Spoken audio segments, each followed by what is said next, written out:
you're only a chief security officer by name, and you have no control of the security apparatuses within your domain. Why do you need the money? Put it somewhere else. Actually, as far as I'm concerned, security vote is unquestionable legal way of governors enriching themselves. We've seen a situation whereby the first thing any governor does once they have the allocation from the federal government is to take out the security votes. There is a particular former governor who said he has not received any salary throughout his tenure for a good 8 years. But this is a governor that once the allocation lands, the first thing is to remove 500 million naira per month for the security vote. Now, the question is this. Is it legal? Is it accountable?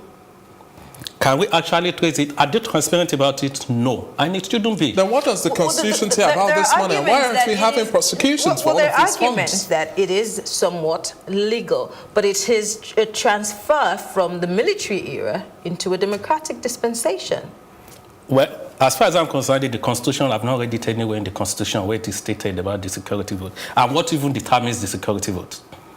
Well, they say it depends on what your state needs in terms of... Yes, it depends on the security level. Kidnapping, robbery, pipeline vandalism, kidnapping, Boko Haram. No, it's the truth. And unrest within the state are some of those things that determines what is being allocated to a particular state. You get, but the question now is, what rate? I know you get it from the federal allocation. Does the governor determine it, or the RMF revenue mobilization and allocation for fiscal determines it?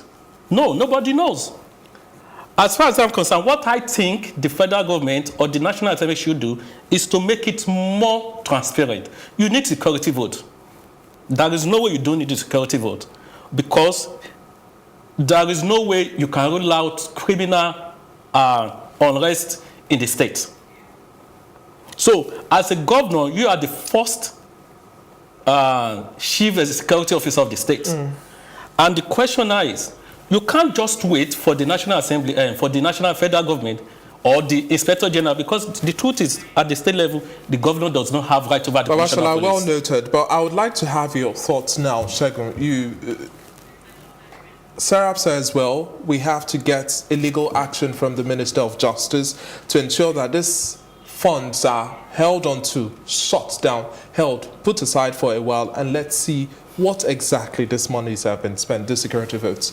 Now, do you think we would see this move see the light of day, and do you think any prosecution will come from how well these monies have been spent? Because if we are supposed to be accountable to the people, then there's no shortcut. Okay, we must understand one thing, that in Nigeria we have lost the will, or we have lost the ability to feel empathetic towards things that doesn't affect us directly. So to be able to make this work, we need political will. We need the people's voice behind this. NSAS worked because we have overwhelming people, discontent, groundswell of dissent here and there, and government needed to act. But on security votes, it sounds very academic to a lot of people. They don't even know what it is. They don't know how it affects them until you begin to tie it to things that is personal to them. So without that, it is just a pronouncement. It is just an effort in futility, because no government will rise up, just like police will not reform itself.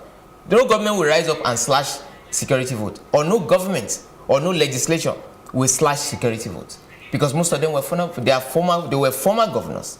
And they are using the National Assembly as their, resting place. Most of them are still looking forward to come back and, govern. And that security vote of a thing has become one of the things that instrument used to return to power.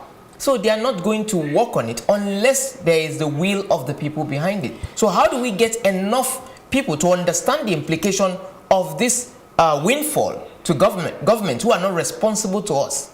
So it depends on how we couch the information, how we couch the advocacy, how we couch the enlightenment process that will make people understand the implication of this on them. But even if people don't understand, don't you think that Serap would make any headway with this push calling on the Ministry of Justice? You see, that, like I said, there are two different ways in which things work in Nigeria. anything that you do without At the least to backup have of- investigation go on. They have, see, look, when it comes to policy making, when it comes to investigation, we are very good at this thing, and it will die off over time. The president, when he was having an interview during one of those the candidates or so, when they were telling him about how local governments were stealing money, how governors were stealing money, what did he say? He said, the people should scream. He said the people should scream, meaning he understands the impact of political will. If there is chaos all over the place and we're saying end security votes, and we're saying we're ready to die here today, we're ready to sleep on the street, we're ready to shut down bridges until government shut down this. Do we have that willpower? Because exactly, the because truth we don't is, feel the empathy. the truth